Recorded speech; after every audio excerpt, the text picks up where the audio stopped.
Bonsoir Jean-Éric, merci d'être venu Bonsoir. Bonsoir. pour cette petite interview donc à propos du Movember essentiellement. Est-ce que tu peux te présenter en quelques mots? Oui, alors je m'appelle Jean-Éric, j'ai 35 ans. Je suis marié, j'ai 2 enfants. Qu'est-ce que tu fais dans la vie? J'ai une société d'objets publicitaires. D'accord. Dans un premier temps, peut-être poser quelques petites questions. À propos du Movember, donc on est là pour essayer d'étayer un petit peu le sujet. Donc qu'est-ce que ça représente pour vous aujourd'hui?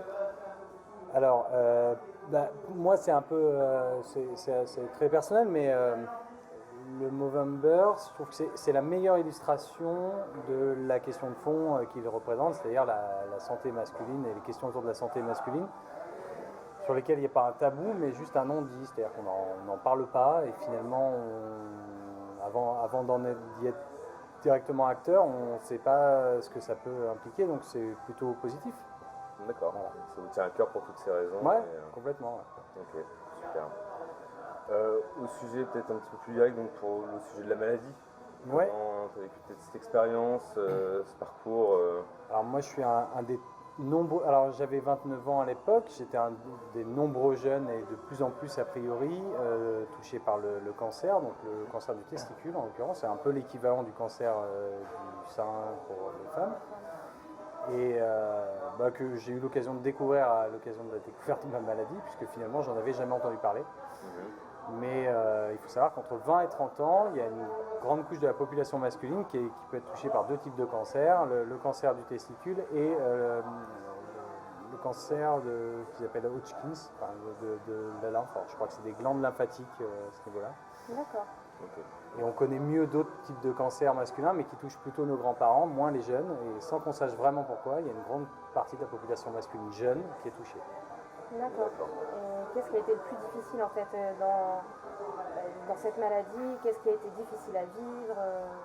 Alors, ce qui est compliqué, c'est que comme on ne sait pas grand-chose,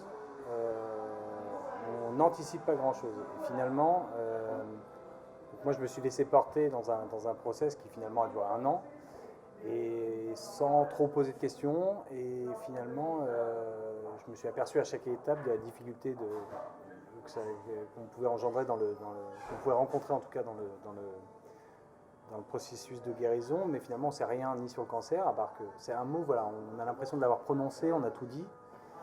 Non, dans le cancer, il y a plein de types de cancer, il y a plein d'étapes, il y a plein de stades différents, et les traitements ne sont pas les mêmes selon les personnes. Okay. Ce qui a été le plus dur, évidemment, ça a été... Enfin, pour moi, ce qui a été le plus dur, c'est pas moi directement, puisque vous êtes englobé protégé dans un cocon hospitalier. Vous avez juste à vous guérir.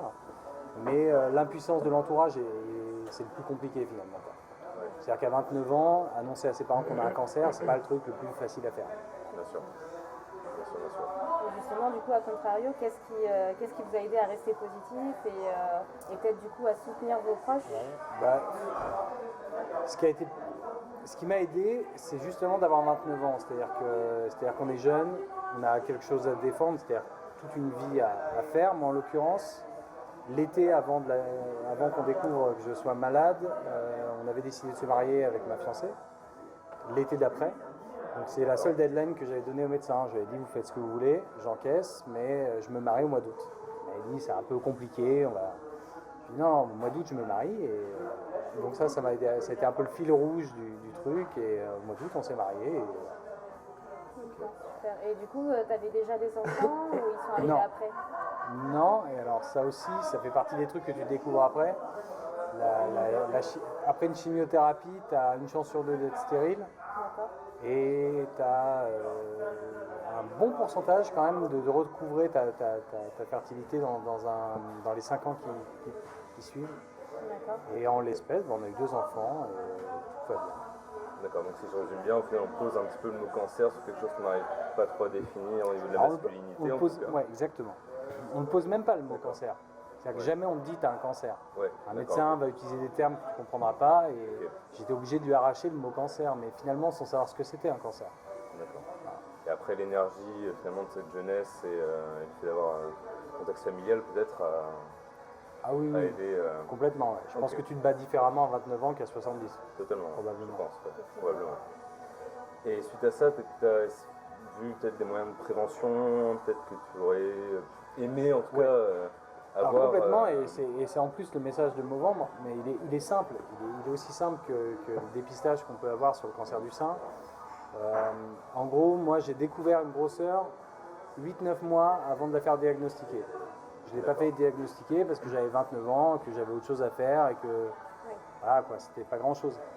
Et finalement, il faut se dire qu'une grosseur, où qu'elle se trouve, c'est pas anodin.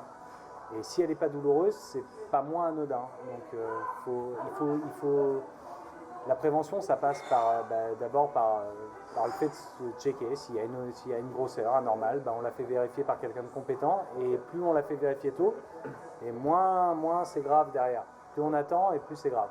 D'accord. Voilà. Comme un check-up et puis...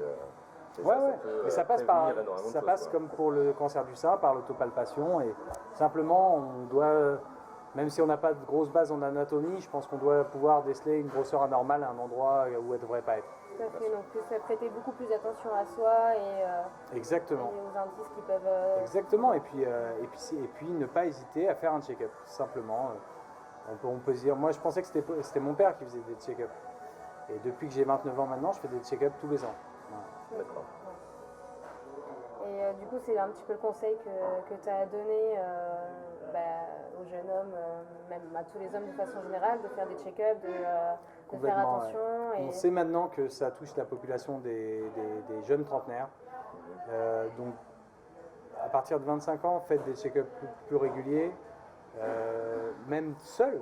Enfin, il est facile de constater des choses anormales sur soi, faire attention à soi, et puis voilà. Ok. Et du coup, aujourd'hui, comment ça va? Alors aujourd'hui ça va bien, je suis à 5 ans de rémission. Ok. En âge de cancéreux, c'est important, 5 ans de rémission, c'est une date un peu phare, au-delà de laquelle, médicalement, on estime que j'ai autant de chances que n'importe qui, même vous, d'avoir un cancer demain. D'accord. Juste, il y a un point sur lequel c'est un peu compliqué, c'est que nous, après la maladie, on oublie, et on essaie d'oublier le plus vite possible ce qu'on a vécu, parce qu'on a d'autres choses à faire. Malheureusement, il y a un antécédent ces antécédents nous suivent après, et notamment quand, c'est là où c'est gênant d'avoir 30 ans, c'est qu'on va vouloir acheter une maison, donc faire un prêt. Quand on fait un prêt, les organismes bancaires remontent jusqu'à 10 ans pour certains, 5 ans pour d'autres, sur les antécédents médicaux. D'accord. Aujourd'hui, on attend avec impatience la nouvelle loi qui va nous offrir le droit à l'oubli. Ça existe déjà. Moi, j'ai réussi à avoir une assurance qui m'a oublié. Il faut continuer à se battre pour ça. Ok. Donc un beau mot pour la fin et une bataille qui est jamais terminée. Ouais. Exactement. Ok, très bien. Vous appréhendez du coup beaucoup moins quand même l'avenir. Il y a toujours cette petite appréhension? Non. Oui, une fois par an au check-up, mais ça s'efface vite. Par contre, c'est vrai qu'on vit différemment, et c'est ce que je retiendrai de positif de cette expérience. J'ai eu très tôt l'occasion de vivre une deuxième vie, voilà. Et donc de prendre d'autres directions peut-être. D'accord. Vous faites cette jeunesse donc. Exactement. Ok, d'accord, très bien. Super. Merci beaucoup d'avoir Je vous en prie, merci à vous de répandre la bonne parole. Au mieux. Je le sais. Merci beaucoup. Super, merci beaucoup.